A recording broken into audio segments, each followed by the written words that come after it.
Good afternoon, everyone. Thanks for joining us. The trial of an elderly woman charged with killing her husband began in Brantford today. Elfgard Outred has been charged with second-degree murder in the 2022 death of her 82-year-old husband, Gordon. Today, the Crown began with their opening arguments. CTV's Alexandra Hollick has the details. On day one of the trial, the Crown laid out how and why they believe the elderly woman attacked and killed Gordon Outred, her husband of 30 years. The 12-person jury sat silently as the Crown laid out its case against Elfgard. Prosecutors claim she used a hammer from her garage to attack Gordon in the kitchen of their Brant County farmhouse on November 24, 2022. They also claim Gordon was found lying in a pool of blood, with blood splatters and stains marking the walls. They say Gordon had multiple lacerations to his head and cuts on his hands, and his cause of death was deemed to be blunt force trauma. The Crown also says Elfgard has a gambling addiction, often arguing with her husband about her habit. As for what exactly went down that day, counsel claims Elfgard's statements to police have been inconsistent, adding that while in custody, Elfgard admitted to her daughter that she killed her husband. The Crown emphasized to the jury that opening arguments are not considered evidence, and an agreed statement of facts is expected to be presented Tuesday. The Crown is also expected to call on several witnesses, including a police officer and paramedics, who were some of the first to arrive at the scene. The trial is expected to last 3 weeks. Alexandra Hollick, CTV News, Brantford. Waterloo Regional Police are looking for a suspect in a Kitchener robbery. Police releasing this video showing a masked man demanding money while holding a large kitchen knife. It happened at a store in the area of Belmont and Glasgow streets. The suspect took off on a bicycle. Police believe they're a white man in his 40s, around 5'7", with a slim build. A new deal between the federal and Ontario governments could soon see the cost of a new home in the province drop by as much as $130,000. As of April 1st, eligible buyers in Ontario will no longer have to pay 13% HST on new homes valued at up to $1 million. Under the program, almost $2.2 billion in tax savings will be provided. In addition to the tax changes, Ontario is also committed to reducing development charges by half for 3 years. This agreement includes $8.8 billion to build housing-enabling infrastructure and lower municipal development charges that add hundreds of thousands of dollars to the cost of a new home. Funding will be prioritized for municipalities that agree to cut DCs by up to 50%, as well as municipalities that have already lowered DCs in recent months. The Ontario Home Builders Association says that in many communities, government charges on a new home account for at least 25 to 30% of the final purchase price. All right, we'll take our first check on the forecast with Ashley Bacon. Ash, I think everyone's liking you today because we are starting off on a very strong note. Pure sunshine. Wow, did it ever feel good to step outside? This is the way you should start a week off. I mean, it is absolutely stunning outside. It almost feels summer-like. It's not like we skipped spring for the day, but unfortunately, Anne, it's not going to last. Hey, so we got to get out there and enjoy it. You got it. Get out there and enjoy it because we don't have a long time left with what was almost a perfect day out there. Let's take a look at our satellite. You can see not a lot going on at the moment, but we are expecting for rain to start coming into play just after midnight. We are going to see lots of rain through the overnight hours and into tomorrow, but let's focus on what's happening right now. 20 degrees, so not quite record-breaking. I'll get into that through the full weather forecast coming up, but it is certainly feeling beautiful. 22-kilometer-an-hour winds out there, and here's a preview of what we're potentially looking at for the next 24 hours. Around 19 millimeters rain, up to 40 in some spots. Okay, let's take a quick look outside. Just our studio. Oh, here we have a quick look at downtown Kitchener. That is not bad. Sun's starting to go down. Clouds are rolling in. That rain is on the way. Yeah, on the way, but gorgeous nonetheless out there today. Okay, quick break. Here's what you need to know. OHL playoffs happening right across the region this week. You can catch the Guelph Storm take on the Windsor Spitfires. Game 4, round 1 this Thursday at the Sleeman Center. Ash, you're going to be there live during our shows, taking some action. Just come in and say hi. Yeah, puck drop just after 7 p.m. Grab tickets online.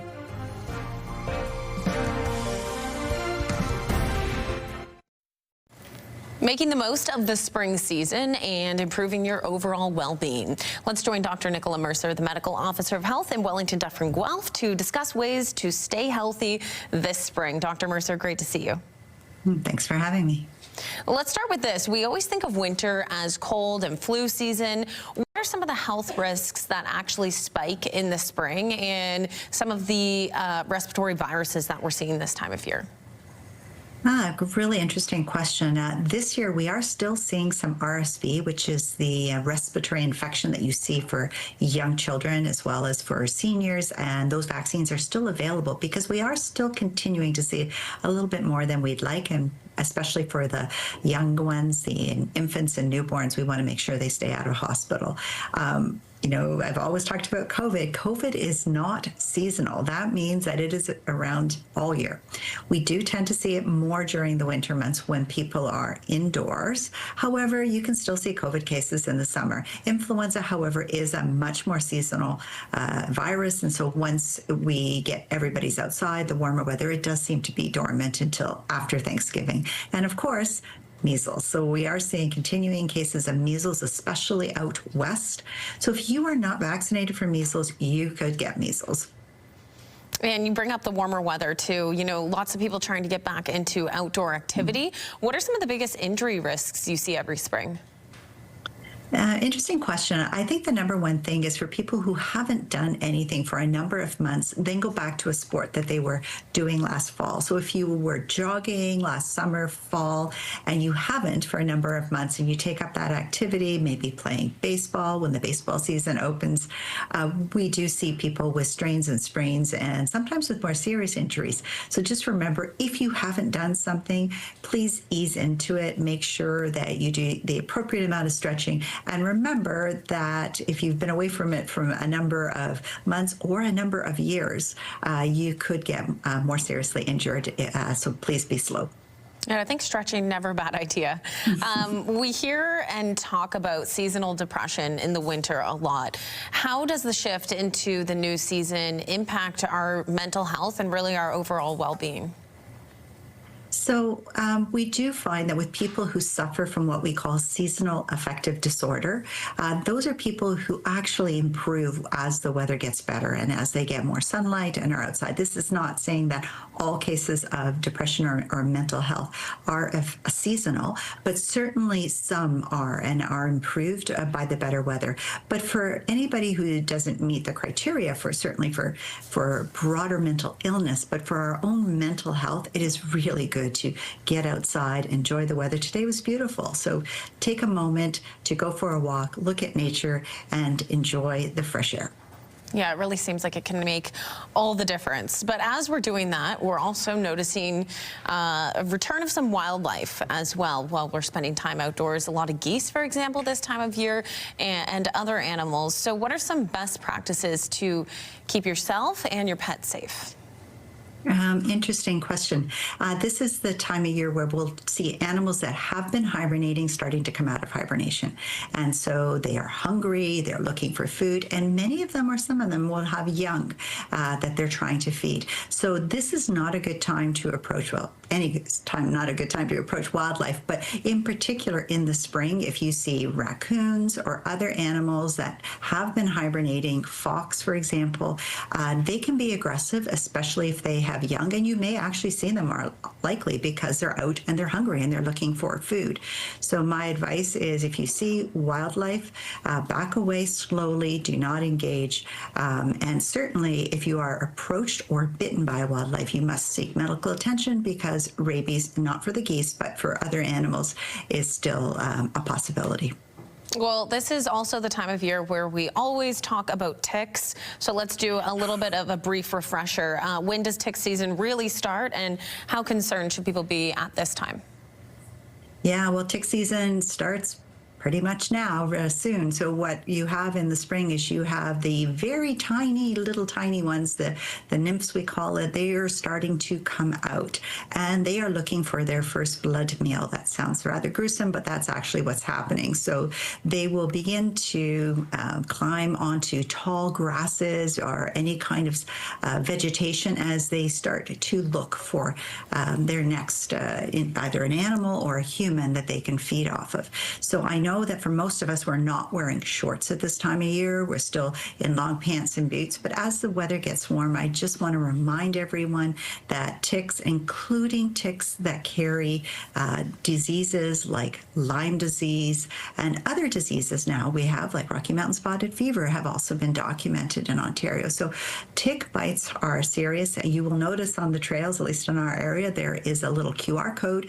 If you get a tick on you, please use the QR code, identify the tick, find out if you are at risk for a disease, and then we will let you know if you need to seek medical attention. The app will do that for you. So really important that you be mindful. Ticks are here, and unfortunately, it's a part of our new normal. Yeah, well, it's certainly important information to be mindful of, especially as we are into this new season now. Dr. Mercer, thanks so much for the advice. Dr. Nicola Mercer is the Medical Officer of Health in Wellington, Dufferin, Guelph. Thanks again. Thank you.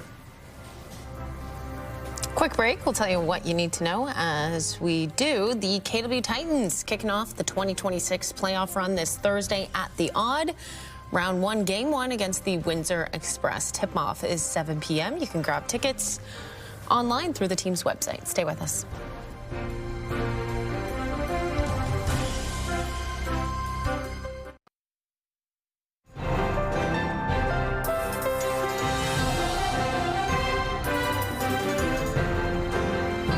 Well, I think it is safe to say this has been the nicest day of spring so far this year. One could argue the nicest day of the year so far. Yeah, I agree. It was beautiful. I expect by the time we get home after 7 tonight, the neighborhoods will start to smell like barbecues. Because you know what? Tonight is the night to get those barbecues fired up because it is going to be a bit wet for the next few days. Now you're making me hungry. I mean, it's that time of year, right? We expect one thing and we get another, and it's going to change a lot over the next few days. Let's get into it. We'll start by taking a look outside our studios tonight at some beautiful trees as that sun is slowly starting to set. We're not quite in the sunset hour, but as you know, we are expecting a bit of rain to make its way through the overnight hours, and with it is bringing a bit of cloud cover. But we did have such a beautiful sunny day throughout all of today. We really can't complain by a little bit of cloud cover. Let's take a look, though, at what we can expect for the next 24 to 48 hours, because we are getting into some weather.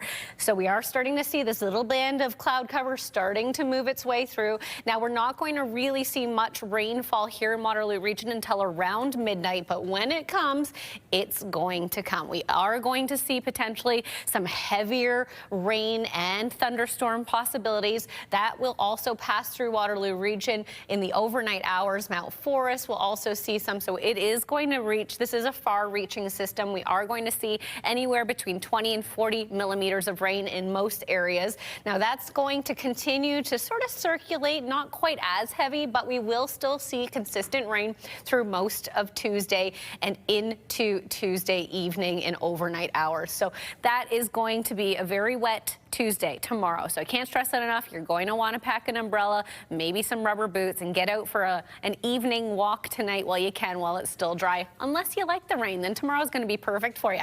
Okay, taking a look at what's happening across the country, starting on the west coast. 6 degrees in Vancouver, 7 in Victoria. Over the Rockies, a little cooler, -4 in Edmonton and -3 in Calgary. In the Prairie provinces, Saskatoon's getting a bit of snow and -6 in Thompson. Winnipeg also seeing a little bit of snowfall this hour and -1. In our nation's capital, very comfortable 13 degrees, but check out Windsor sitting at 22 degrees with a bit of sunshine. Toronto, a very nice 17 and sunny. I'm sure all of the Jays fans would have liked to see those kind of temperatures at the Rogers Centre earlier this weekend when the home opener games had fun, but you know, certainly lots of baseball season left to go. In St. John's, -1 with a bit of sunshine.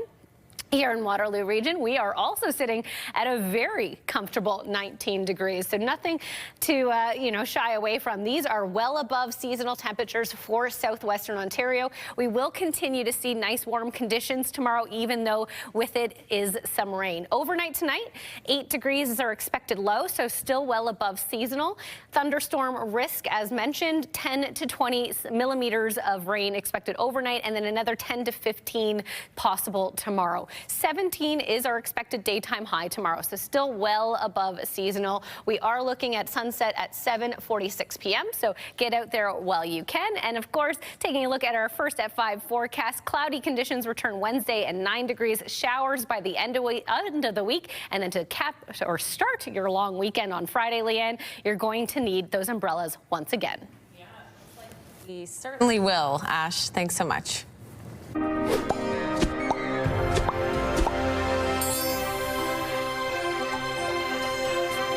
Next, let's take a look at what is trending, starting with a pizza vending machine on the University of Guelph's campus. It's already a unique business model that has attracted customers for the last 4 years. But the pizza dispenser is attracting plenty of new people thanks to a Ring doorbell camera attached to it the last couple of weeks.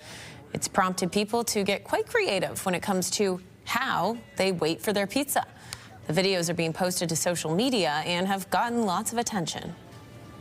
Thought it might be funny just to post some antics and stuff, people late night, and it's become like a phenomenon. Like, we've only really been doing it for 2 weeks, and we've got, I don't know, like 800,000 video views, like people watching on TikTok, watching on Instagram and Facebook. CTV's Spencer Turcotte will speak with a marketing expert at 6 about this unique tactic. An 11-year-old grade 6 student from Toronto is the winner of the Waterloo Region ECU Scripps Regional Spelling Bee. Stagflation. Stagflation. STAGFLATION. Stagflation. The event featured 17 students from schools in Waterloo Region and in the GTA. The youngest competitor was in grade 3, the oldest grade 8. The winner, Arshan Shakir, will now head to Washington, D.C. to the Scripps National Spelling Bee in May. It will be his 3rd time at the prestigious event. I got to the quarterfinals first round last time, both times, and I got out, unfortunately.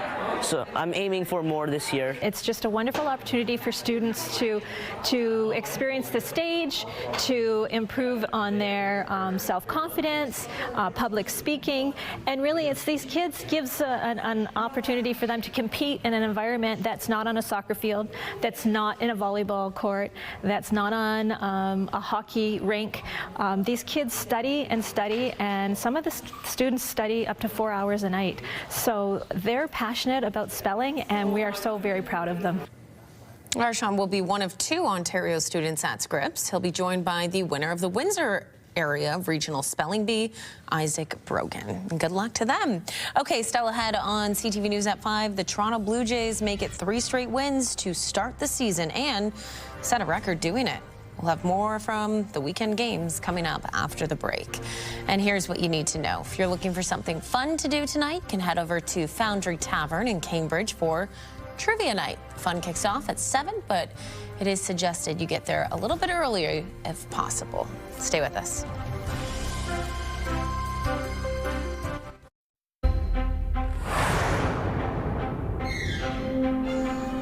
The final 5 stories we're keeping an eye on this Monday afternoon. The municipal election is this fall, and the City of Waterloo is looking at ways to remove barriers for voters. At a meeting this afternoon, councillors voted in favor of having staff bring forward a bylaw for a new vote-at-home method for the upcoming election. It would only be possible for anyone who is not able to go out to vote due to illness, injury, or disability. Instead, staff would come to their home to collect their vote. Staff say this is something that has worked well in other municipalities. It's difficult to find like an accessible taxi or a way to get to the polling station. So this is another way to encourage voter turnout. We're also going to continue what we call our super vote locations, because those were very, very popular in the last election. And we're going to extend the advanced voting hours over Thanksgiving weekend. Last year, the City of Kitchener approved a pilot project for at-home voting and drive-through voting. The details for that will be revealed closer to the municipal election, scheduled for October 26th. Canadians are being warned to be vigilant about scams as the FIFA World Cup approaches. The Canadian Anti-Fraud Centre and police in host cities, Toronto and Vancouver, are warning that fraudsters will be looking to capitalize on the surging demand for tickets, travel, and accommodations. The centre is tracking several types of fraud, including fake tickets and short-term rental ads, as well as counterfeit goods and services. People are being warned about being asked to send deposits before arrival and to watch out for products being sold at steep discounts. The cost of a passport is increasing for the first time in more than a decade. Starting tomorrow, the price of a 10-year passport is going up $3.50 to a total of $163.50. The cost of a 5-year passport is rising by $2.50 to $122.50. It's the first time prices have increased since 2013. Starting on April 1st, the federal government is also promising passport applications will be processed within 30 business days or there will be no charge. Franchise record going back to 1977 as Okamoto drills one. High, deep, gone! We'll talk about a great start to the baseball season. The Toronto Blue Jays have swept their opening series against the Athletics.